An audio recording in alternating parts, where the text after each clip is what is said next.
Bismillahirrahmanirrahim. Assalamu alaikum, dear students. I hope you are doing good. Today we are going to talk about a very important topic of US-Japan's relationship and security of Southeast Asia and East Asia. Actually, we started a topic yesterday about the major powers politics in the Asia Pacific region. So this is the continuation of the previous topic, which we started yesterday. And in this topic, we are going to understand the bilateral ties between the United States of America, Japan, and their adversarial relationship with China and North Korea in East Asia, and how it is impacting on the Asia Pacific security as a whole. So let's quickly analyze first of all about the Japan. Japan is a very important country in East Asia. It is the fourth largest economy and a dominant, you can say, economy in the world affairs. It is the second largest economy in Asia as well. So if you look at the location of Japan, it is surrounded by Pacific Ocean, and then you've got Sea of Japan, and of course, it is in close proximity with South Korea and other parts of the East Asia region. So Japan has always been an important power in East Asia, in the world affairs, I would say. The Imperial Japan, in the previous lecture, we discussed how they attacked Southeast Asia. They captured many parts of China as well, and they launched, devastating, military actions against China, especially Nanjing massacre, which was discussed yesterday, in which the Japanese had a legacy of atrocities against North Koreans, South Koreans, and of course the Chinese. So if you look at Japan, it's not a major power land-wise. It has got an area of about 3.77 million. It's a small country.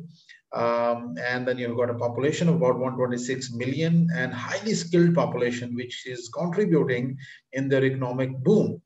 So if you look at the Japanese economy, it is close to 5.7, 5.8 trillion dollars, which makes Japan the fourth largest economy in the world right now. It has got a total of about 6,000 plus islands along the Pacific coast, and over some of the islands, it has got issues of EEZ with the Chinese. So let's have a quick brief background of Japan and how Japan faced downward, trend after the World War II. Before World War II, Japan was imperial power, and they were very powerful economy, powerful military, and they were dominating things. They were very dominant in East Asia, Southeast Asia, and Far East, and all these areas. So after the United States of America, when they used nuclear weapons against Japan on Nagasaki, Hiroshima. So ultimately, Japanese surrendered against the ultimate weapon. So after the surrender, Japan was controlled by the US, and the US actually drafted their constitution as well at that time, and in which it was declared that the Japanese, they are not going to have it was clearly dictated in the Article 9 that land, sea, and air forces as well as other potential will never be maintained, and they are going to only have self-defense forces, a minimal force for their self-defense. So it was actually a punishment for the Japanese. But after the devastating attacks of nuclear weapons against Japan, they also believed, they also realized that the nuclear weapons should not be developed. And after that, public opinion in Japan, it never support the idea of nuclear deterrence.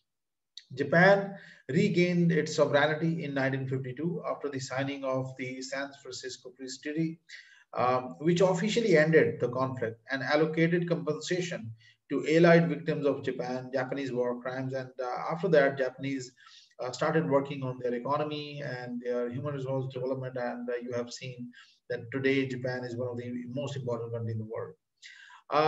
So U.S. alliance with Japan started soon after their surrender and soon after their independence.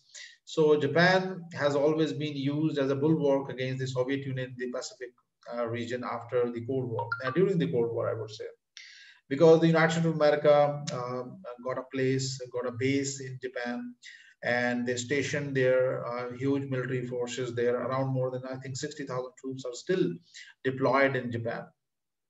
So a mutual security assistance pact was signed in 1952, which replaced the 1960s Treaty of Mutual Cooperation and Security, in which the United States of America ensured Japan with the extended nuclear deterrence, and in which they United States of America ensured that if any countries try to attack Japan, United States of America would use nuclear weapons to deter that country. So basically, it is called the extended nuclear deterrence, which the United States of America has provided to Japan. It's a security guarantee, and in that return, United States of America got rights to establish a military base in East Asia to dominate things in the Asia Pacific region and to counter China now, and previously to counter the Soviet Union and its expansion. So this pledge is not mutual. The treaty with Japan is not mutual. Japan is not obligated to defend the United States of America in case of any war, but Japan would get security assurance from the US and full support if Japan is threatened. So that is, I think, a good thing for the Japanese. Japanese governments during early years of Cold War followed this doctrine, which is called YOSHIDA doctrine of 1950s. Now, what was this doctrine all about? The main tenets of YOSHIDA doctrines were to get military aid, weapon and equipment necessary for Japan's self-defense. They are not going to get offensive weapons. So this was the doctrine during the 50s. To expand SDF to some extent, and to contribute more money to host nation support for US forces. So basically, this particular thing was in favor of the United States of America, and they actually controlled things in Japan since then. So the main focus was on the minimal security forces. But now in modern times, the United States of America is now equipping Japan with offensive weapons. Now the threat perception has changed. Now the threat perception is serious. North Korea is a nuclear weapon state now. China is another nuclear weapon state in the region and very aggressive. So in that scenario, the Americans are helping the Japanese to acquire modern capabilities, offensive capabilities to counter North Korea and China and establish themselves in this region. What are the security challenges to Japan in East Asia? The foremost challenge is the Chinese military modernization. China is a dominant power of East Asia. In the previous lecture, we discussed in detail about China and its naval expansion, its Army, Air Force, and network-centric warfare capabilities, their space capabilities, their ballistic missile defense capabilities, and ballistic capabilities, missile capabilities, along with their nuclear weapons. So Chinese are a serious threat to Japan, and Japan feels security dilemma in the face of Chinese military modernization. Now, the other major threat to Japan is the North Korean missile threat. Now, of course, North Korea is a nuclear weapon state since 2006, and it has tested many times over their nuclear weapons in the region. And the Japanese are facing imminent threat from North Korea. So they are now seeking towards the United States of America for defense against North Korean missile threat. And this is the reason they have deployed Aegis system, Patriot, and of course THAAD system in Japan and South Korea and Sea of Japan, just to protect themselves from the North Korean missile threat. Another important threat again is related with the Chinese maritime assertiveness patrolling. The Chinese, they patrol Senkaku Island areas and those areas which are disputed with South Korea or Japan. So Chinese are aggressively patrolling these areas, and many times over Chinese Air Force also bypass the air defense identification zone in East China Sea. So because of these factors, the Japanese are facing a threat from the Chinese assertiveness and of course from the North Korean side. Another major issue is arms race in the region, and of course the North Koreans, they are adding up more and more missiles, more and more weapons. Along with that, the Chinese are spending a lot of money on their overall military capabilities, especially their naval force. So basically the Chinese are aiming for area denial capabilities, which means that they want total dominance in South China Sea, in this area, which is called, East Asia, Asia Pacific. So they want total dominance in this region. So they can easily control the major choke points, or sea lanes of communications, or disputed areas in South China Sea and beyond. So these are the major security threats to Japan. Now let's quickly analyze the Senkaku Island issue with between Japan and South Korea. So Japan and China, of course. The Senkaku's dispute convinced the Japanese politicians and the broader public that Japan needs to adjust its defense posture to counter China. So basically, China is very aggressive. They are the strongest military force in the region, second largest economy in the region, in the world. So because of that, they are aggressively patrolling these areas. In 2010, Japanese Coast Guard arrested and detained the captain of the Chinese fishing vessel after it collided with the two Japan Coast Guard ships near the Senkaku Island. The incident resulted in a diplomatic standoff, with Beijing suspending high-level exchanges and restricting exports. So these things are common in East Asia these days, and China, Japan, South Korea, they are involved in such type of diplomatic standoffs. So why China is proactive over Senkaku Island? The Chinese claim and assertiveness over these islands hold significance because they are close to the important shipping lanes, offer rich fishing grounds, and lie near the potential oil and gas reserves. So it's all about money, it's all about economy, it's all about strategic position in the region. So these islands are close to the important shipping lanes of communication from most of the world trade pass through, and offer rich fishing grounds. And of course, they are also possess, these areas also possess huge oil and gas reserves. So their strategically significant position have attracted the Chinese leadership. And that's why the Chinese are very aggressively pursuing their interest, maritime interest in the region. As you can see, the Japanese position, and of course the Chinese position in the area. Senkaku Islands, they are also in close proximity with China.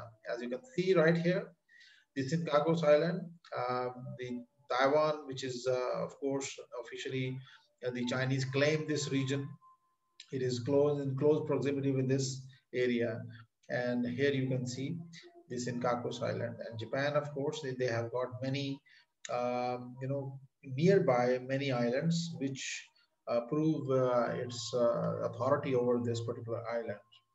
So as you can see, the EEZ line, exclusive economic zone line of China. So China believed that Senkaku Island comes in the exclusive economic zone areas of China.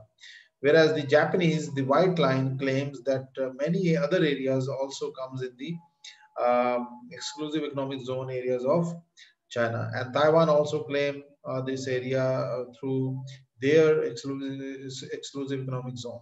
So this is something which is there, and this issue is creating friction between Japanese and the Chinese. And if you look at the exclusive economic zone border claimed by Japan, so in this particular line, you can see this is the EEZ line of the Japan, and this island comes in that category.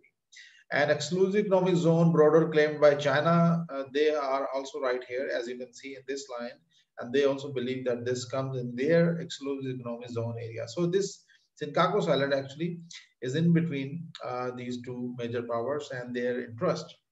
But China is dominant power, and they are aggressively pursuing their interest in the region.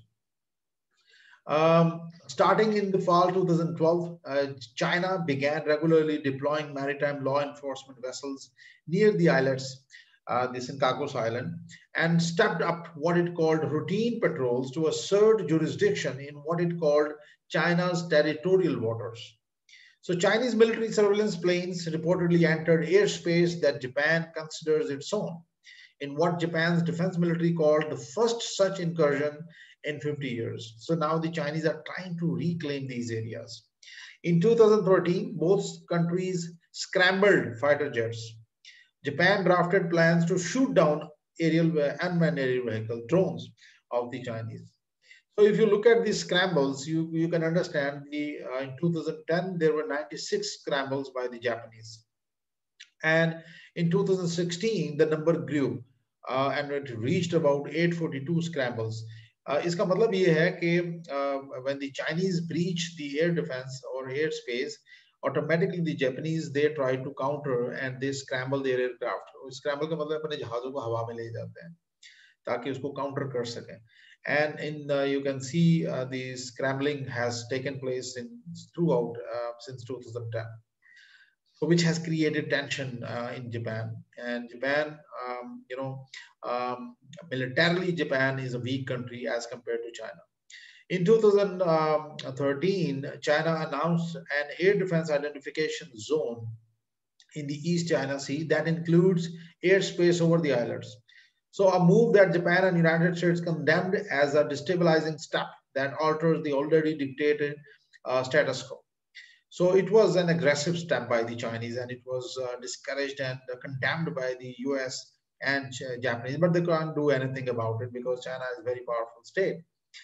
The air defense identification zone represented a new attempt by China to pressure Japan over the dispute, and that the ADIZ, which overlaps with other regional ADIZs by South Korea or Taiwan or Japan, and could lead to accidents or unintended clashes.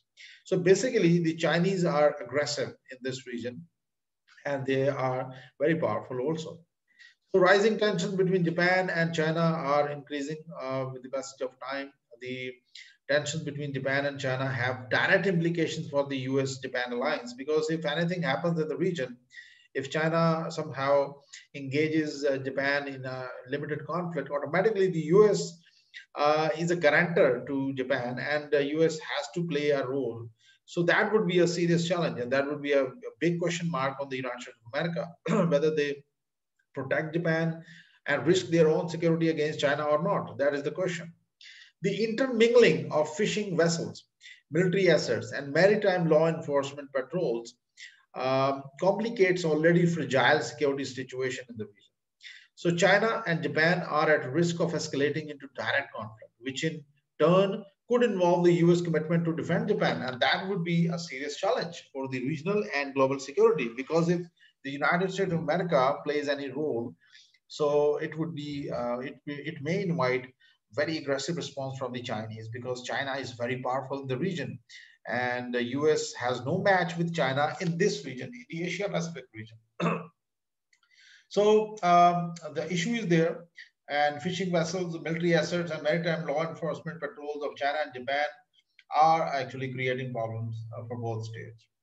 Other important challenge for the Japanese and the US in the region is that China is acquiring modern capabilities, and China is equipping themselves with highly destructive capabilities. China already has the ability to severely degrade US and Japanese combat strength through conventional missile attacks on facilities in Japan. So, of course, the US bases and their capabilities, their aircraft carriers, and their other assets in the region are under the range of China. And the Chinese military have deployed anti-ship ballistic missiles, which can take out US aircraft carrier. So such type of capabilities are serious threat for the US and Japanese. Now, let me give you an example of Chinese capabilities. DF-21, according to this particular, disclosure, the Chinese, this particular missile can take out the aircraft carrier of United States of America in the region. And according to 2009 report of the US Naval Institute report, that confirmed the formidable threat of missile, noting that its warhead would be large enough to destroy a carrier in one hit, and that in theory, there was currently no defense against it. So this is a US report. So Chinese are very aggressive, and their capabilities can take out the American elephant at sea in this region. So Americans, they have deployed an aircraft carrier just for the protection of South Korea, and of course Philippines and Japan, but their capabilities are under the range of China, and China can take out this aircraft carrier in one missile in hit. So such type of capabilities, you know, prove that China is aggressively pursuing things in the region, and these capabilities are, you know, highly destructive. So if you look at the Chinese missile ranges, it can easily cover US bases and the US military bases and their overall capabilities in the region. So DF-16, it has got a 1,000 kilometer range. DF-21, which I told you about, it has got a 1,500 kilometer range, which can take out the US aircraft carrier in the region. And now the extended version of DF-21, it has a range of about 2,100 kilometers, and DF-26 has a range of about 4,000 kilometers, because in Guam, the US got another base and they have deployed around, I think, 9,000 troops there. So in Japan, they have got about 60,000 troops. In South Korea, they've got a significant number of troops. And as you can see in the round blue shape, the US bases are in and around South Korea, Okinawa, and of course, Japan. And in Guam, they have also got bases. So technically speaking, the medium range missiles of China can take out all these bases of the United States of America in the region. So such type of capabilities by the Chinese, they are creating serious challenge in the region. The conflict in East China Sea in many ways embodies Japan's security challenges. The maritime confrontation with Beijing is a concrete manifestation of the threat Japan has faced for years from China's rising regional power. It also brings into relief Japan's dependence on the US security guarantee and its anxiety that Washington will not defend Japanese territory if Japan goes to war with China. So this is also a very important question, that whether the US would defend Japan or not in case of a war with China. Because no country, it is historically proven that no country ever sacrifice for another country. So every country pursue its own defense, its own security, its own capabilities, its own national integrity or territorial integrity. So why would the US risk against a nuclear weapon state, China, for Japan? So that is something which is there, and the Japanese are obviously they are under stress because of this particular thinking. So dear students, let's take a break, and inshallah tomorrow we are going to cover this and complete this lecture. Thank you very much. If you got any question, you can ask now, please. Thank you very much.